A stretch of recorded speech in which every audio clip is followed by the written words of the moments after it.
ছোটবেলা থেকে মা, কাকিমা, পিসি, মাসি, ঠাকুমা, দিদিমা, প্রতিবেশী, অতিবেশী এবং মহান সমাজের কিছু ডেডলি কম্বিনেশন আমাদের মেয়েদের অবচেতন মনে গেঁথে দেওয়া হয়েছে যে বাড়ির মেয়ে, বাড়ির বউ মানেই শান্ত, লক্ষ্মী, সাত চরে রা না কারা এমন এক প্রাণী।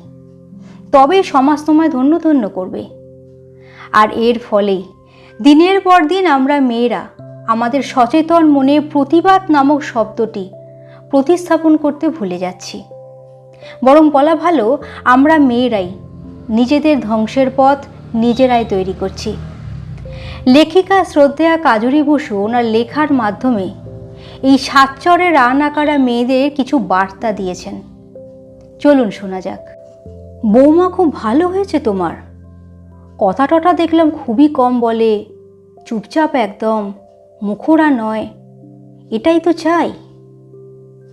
সম্প্রতি সকর্ণে শোনা একটি সংলাপ, যিনি বলছেন তিনি কোট আনকোট শিক্ষিত, নিজেকে উদার মনা ভাবা এক বর্ষিয়ান ব্যক্তি, হিপোক্রেট নাম্বার 1।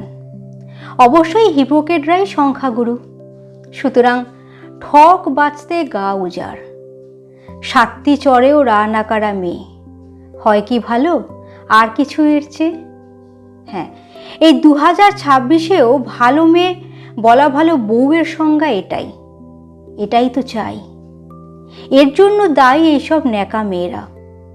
মুখে কুলু পাড়তে, ভালো সাজতে এদের লজ্জা হয় না? আজও পরনির্ভরশীল, আত্মসম্মানহীন বলেই। কেন আজও? তুমি পুতুল না রোবট? বোধ, ভাষা কিছুই নেই? অবাক লাগে। হিপোক্রেটগুলোর কথা বাদ দিচ্ছি, কারণ এরা কোনো কালেই শুধরবে না। কিন্তু আমার প্রশ্ন, কবে মেয়েরা মানুষ হবে? কবে সেদিন আসবে যেদিন এই তো চাই বলার সাহস পাবে না একজনও?